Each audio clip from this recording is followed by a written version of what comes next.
Let's take a look at the template canvas component. The template canvas is similar to the template repeater in that it allows you to generate multiple instances of a template, but it offers some additional features and functionality. We'll start here in my designer. I have two templates to work with. I have a numeric display, which just has a numeric label, and this display num template parameter that the numeric label is bound to. I also have text display, which has a label component, as well as a display text parameter. The value of these parameters determine what value the instances should show. So I'll head back to my window here, and we'll drop a template canvas component onto my workspace here. Now there's two ways to get template instances inside the template canvas component. The first is if you right-click on the template canvas, go down to Customizers, Template Canvas Customizer. If I click on that, you'll see the Template Canvas Customizer window appear. Now we can specify some of the properties of our template instance inside of the canvas, so I can give it a name.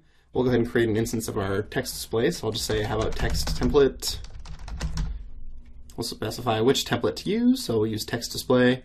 You'll see when I did that, the parameters section down here appeared, and it lists our display text as well as any other template parameters down here. I can go ahead and just type hello. And there are these two different positioning options here. We'll talk about absolute first.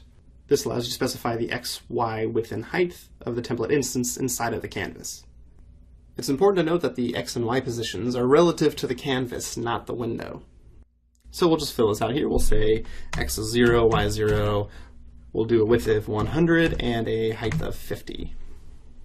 Now if I click Add, it'll give me a little preview here without filling in the display text parameter, but if I go ahead and click OK, we can see it up here. One way that the canvas differs from the template repeater is that you can add multiple different types of templates to the component. So let's add another template instance. I'm going to right-click, go back to that customizer, and we'll go to the Template Canvas Customizer one more time. We'll add a new instance. We'll call this number template, and we'll use our numeric display template.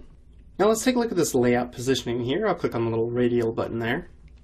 Now layout positioning uses something called a MIG layout. MIG layout is a layout manager used in Java Swing. It allows you to easily determine the layout of components, or in this case, templates, within a container.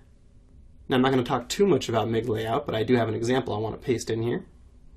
Gap top means I want a gap between this current row, or this current instance I'm going to create, and the row above it, or my previous template, and I'm specifying 100 pixels. Dock west means dock this to the west side. H50, or height 50% here, is actually a dynamic height. So if I add some tall template instances to this template canvas, it'll actually increase the height of this one instance here. Let's fill in display number here. We'll click Add, and there it is. So you can see there's a gap here, it's docked to the west, and its height is about half the entire workspace that's available here. I'll go and click OK, and you can see what that looks like. Now I mentioned there's a second way to add template instances to the template canvas component. If you take a look in the property editor, under data, there's this templates property here. If you look at the dataset viewer, you can see that both of our template instances are listed here. So when we add a new instance using the customizer, all we're really doing is adding a new row to this dataset, as well as specifying which position and style the instance should use. So you can see our text template is not using this layout column here, but it is using X, Y, width, and height, whereas our number template is using this layout column here, but it's pretty much ignoring X, Y, width, and height. You can also see that there's a parameters column that lists all of the template parameters for this particular template instance. So if I had more than one on each one of them, you'd see the rest of them listed here in a Python dictionary. Next, I want to mention the layout constraints property over here. Now the values listed are MIG layout values here, and this allows you to apply some sort of constraint or properties to the entire container itself.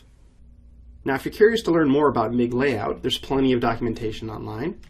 One resource I'm pretty fond of is this MIG layout cheat sheet. It's miglayout.com/cheatsheet.html. If I scroll down here just a little bit, we can take a quick look. And you can see there's plenty of documentation on the constraints, descriptions, and then examples of how to use them.